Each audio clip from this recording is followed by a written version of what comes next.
नमस्कार प्रिय छात्र छात्राओं। आज का दिन बहुत ही शुभ है और आज से ही हम जितनी भी यूजीसी नेट योग की परीक्षाएं हो चुकी हैं उनको पढ़ना शुरू कर रहे हैं, जिसमें सबसे पहले जनवरी 2017 का द्वितीय प्रश्न पत्र जिसके 50 प्रश्न हैं। और इस वीडियो में हम 10 प्रश्नों को व्याख्या सहित हल करने की कोशिश करेंगे। प्रतिदिन 10-10 प्रश्नों का हल करेंगे। नियमित अध्ययन करते रहें, यही हमारी शुभकामनाएं हैं। हाँ, जो विद्यार्थी नए हैं वो चैनल को सब्सक्राइब जरूर कर दें। ज़्यादा समय न लेते हुए कक्षा शुरू करते हैं। यूजीसी नेट योग प्रश्न पत्र 2 यह आपने देख लिया। सबसे पहले जो प्रश्न है वह है, योग शब्द की व्युत्पत्ति किस धातु क्रिया से हुई है। यहाँ पर आपको 4 ऑप्शन दिखाई गए हैं। ये आप सब जानते हैं कि योग शब्द की उत्पत्ति हमारी इन चारों में से युज धातु से हुई है, पर आपको थोड़ा समय विस्तार से बता रहा हूँ, ध्यान से सुनिएगा। युज ये मूल प्रकृति है और इसके अंदर एक घय नाम से एक प्रत्यय होता है। घय प्रत्यय है। और आपको ध्यान रखना है कि संस्कृत व्याकरण का एक बहुत ही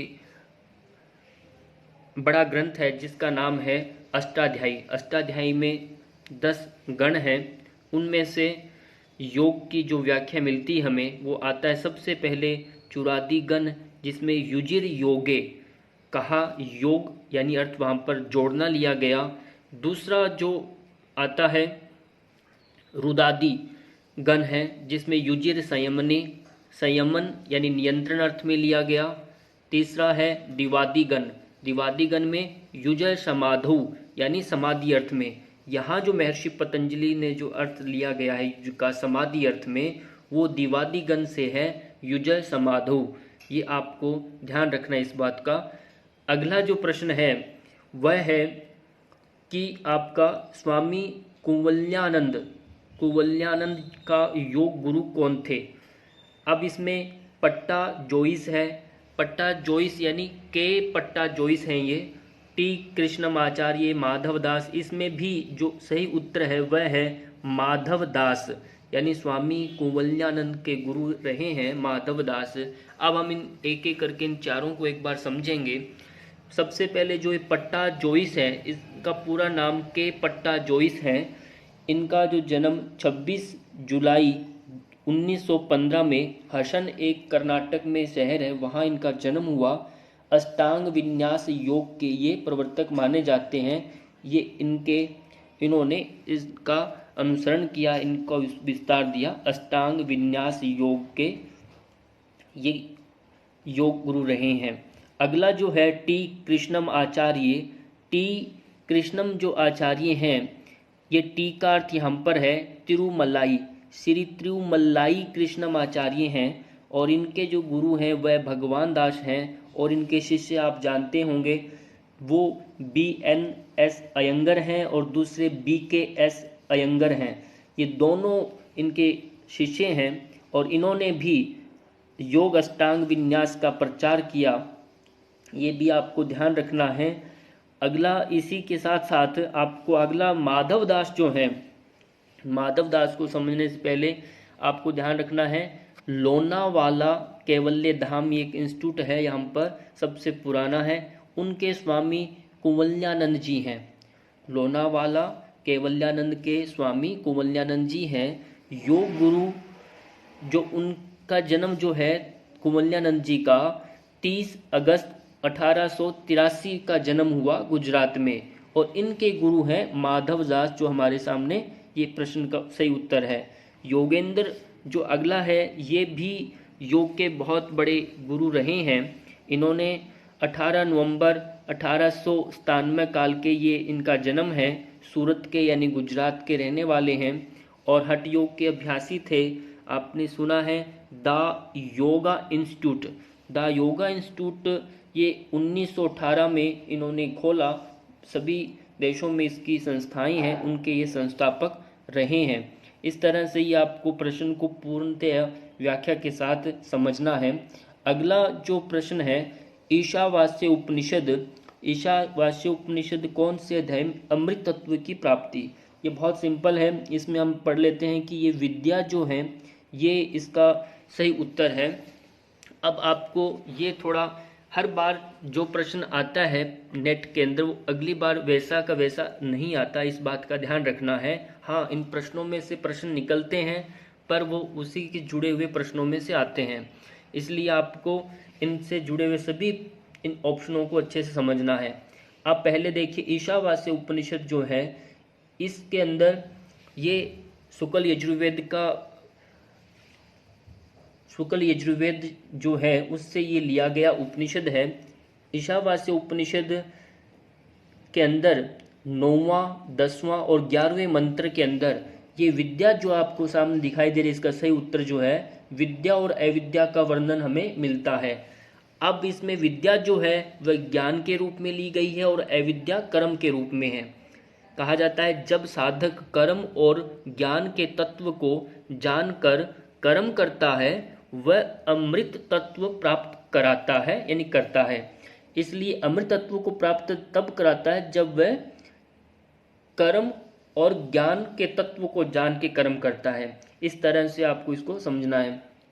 अगला जो प्रश्न है, कठोपनिषद के अनुसार योग की परिभाषा। अब कठोपनिषद जो प्रश्न आया, ये कठोपनिषद भी कृष्ण यजुर्वेद से है और इसके अंदर ध्यान रखना है 2 अध्याय हैं और दोनों अध्याय की 3-3 वल्लियां हैं और जो इसका उत्तर आ रहा है वह दूसरे अध्याय की 3री वल्ली का है। यानी कठोपनिषद योग की जो परिभाषा बताई है वह है आपका इसमें इंद्रिय, मन और बुद्धि पर नियंत्रण, यानी दूसरा ऑप्शन जो है इसका बिल्कुल सही है। इसमें पहले तो आप देखिए तृतीय वल्ली में 7वें मंत्र के अंदर भी कहा, कई बार ये प्रश्न भी आता है कि इंद्रियों से मन श्रेष्ठ कहा। क्या कहा? इंद्रियों से मन श्रेष्ठ है और मन से भी बुद्धि उत्तम है। बुद्धि से उसका स्वामी जीवात्मा ऊंचा है, जीवात्मा से अव्यक्त शक्ति उत्तम है। इस तरह से आपने ये तृतीय वल्ली का ही है दूसरे अध्याय का 7वां मंत्र। और योग की जो परिभाषा आती है वह 11वें मंत्र में आती है। योग की परिभाषा कितने मंत्र में है? 11वें मंत्र में आती है। इसको ध्यान रखना है। इंद्रिय, मन और बुद्धि की स्थिर धारणा का ही नाम योग है। ये भी पूछा जाता है कि कौन से अध्याय में और कौन से मंत्र की ये व्याख्या है। अगला प्रश्न सबसे महत्वपूर्ण आ रहा है, वह शांडिल्य विद्या का किस उपनिषद में वर्णन है। अब शांडिल्य विद्या हमें मालूम है कि ये छांदोग्य उपनिषद में इसका वर्णन है। इससे पहले थोड़ा इसको देखिए, कठोपनिषद जो है कैसे, यानी ये आपका कृष्ण यजुर्वेद से है संबंधित, और दूसरा है बृहदारण्य, ये शुक्ल यजुर्वेद से है, और ऐत्रेय जो है ये ऋग्वेद से संबंधित है। इन तीनों उपनिषदों को भी समझ लिया। अब छांदोग्य उपनिषद को समझिए ध्यान से। छांदोग्य उपनिषद जो है ये सामवेदीय तलवकार शाखा के छांदोग्य ब्राह्मण के अंतर्गत, जो छांदोग्य ब्राह्मण है के अंतिम 8 अध्याय के अंतर्गत आता है ये। और छांदोग्य उपनिषद के अंदर 2 सबसे मेन विषय हैं। पहला आपको आता है उद्गीत का ध्यान, यानी उद्गीत जो है जिसमें हम प्रणव का ध्यान करते हैं, अब वो, और दूसरा है आपका शांडिल्य, ये आपका शांडिल्य विद्या। शांडिल्य विद्या में क्या है कि ब्रह्म से आच्छादित संपूर्ण सृष्टि है, धान के तिनके में भी है और विशाल ब्रह्मांड में भी है। इस बात को समझना, ये आपका शांडिल्य विद्या है छांदोग्य उपनिषद का। अगला जो प्रश्न है छठा, वह ये है, महर्षि पतंजलि के अनुसार दुख की निवृत्ति का क्या है उपाय। इसमें उपाय बताया है, दुख की निवृत्ति का उपाय क्या है। अब हमारा इसमें समाधि, चलो मोक्ष है, ध्यान अलग है, क्रिया योग यहाँ पर बताया गया है दुख की निवृत्ति का। अब इसमें आप देखते होंगे इसमें 4 अध्याय हैं। पहला जो आपका समाधि, दूसरा साधन पाद का ये पहला ही श्लोक सूत्र है, उसमें तपः स्वाध्याय ईश्वर प्रणिधानानि क्रिया योग। वहाँ क्या कहा? तपः स्वाध्याय और ईश्वर प्रणिधान ये क्रिया योग है। और इसका अगला ही सूत्र है समाधि भावनार्थः क्लेश तनुकरणार्थश्च, यानी समाधि की सिद्धि करने वाला और अविद्यादि क्लेशों को क्षीण करने वाला।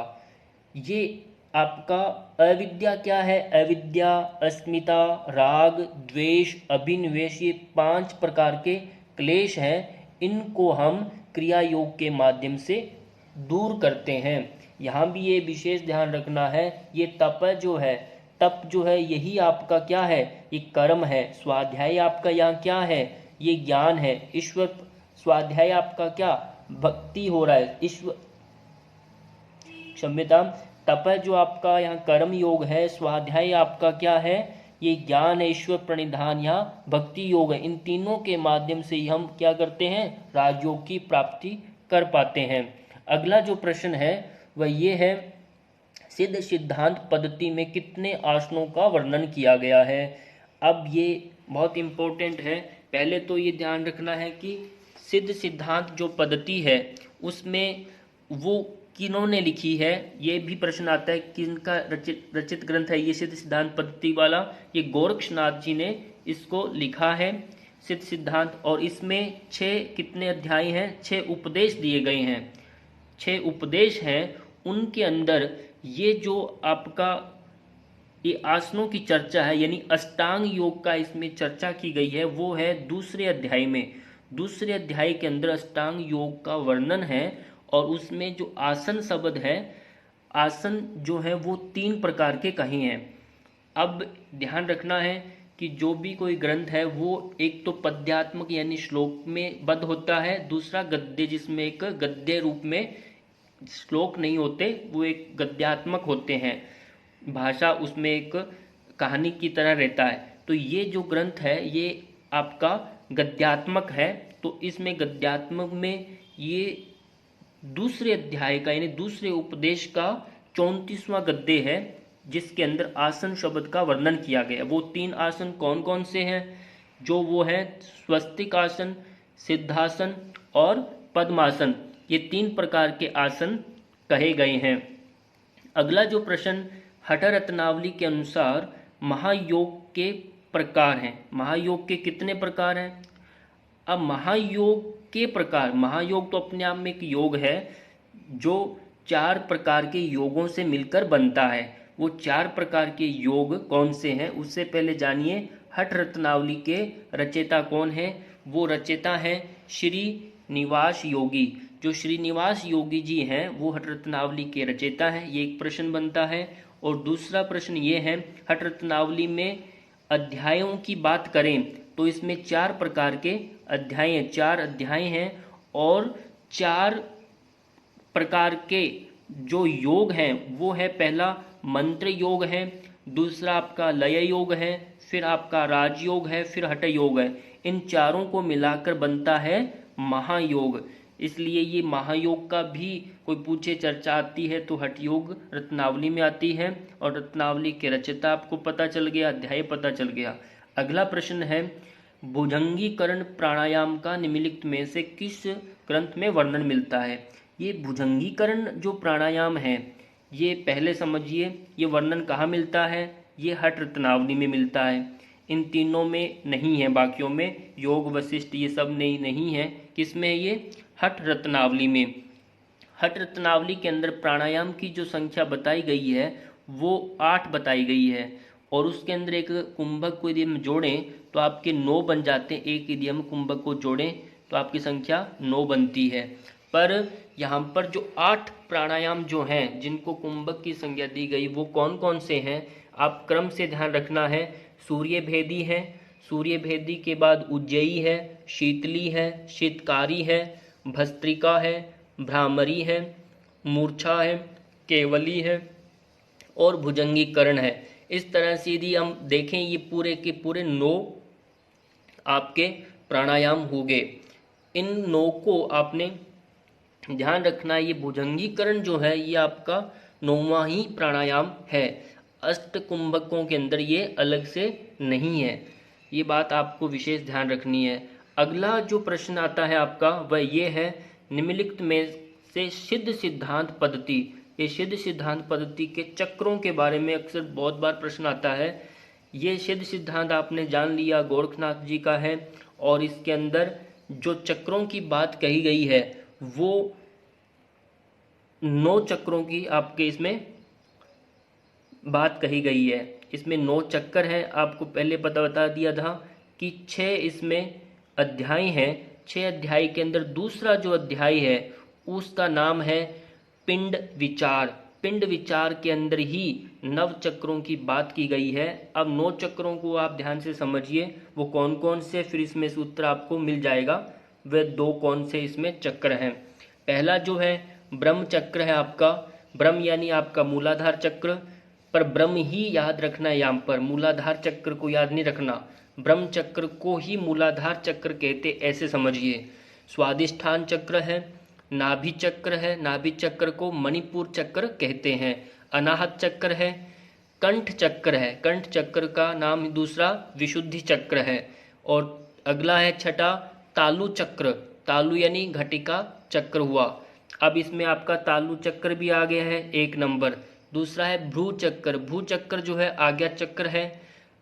और 8वां है निर्वाण चक्र, निर्वाण चक्र को ब्रह्मरंध्र कहते हैं। अगला 9वां है अंतिम, वह है आकाश। आकाश चक्र जो है इसी को सहस्रार चक्र कहते हैं।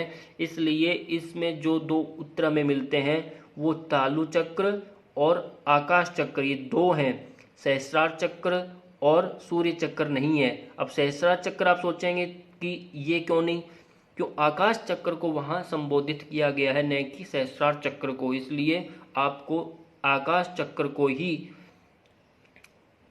सही उत्तर यहाँ मानना पड़ेगा।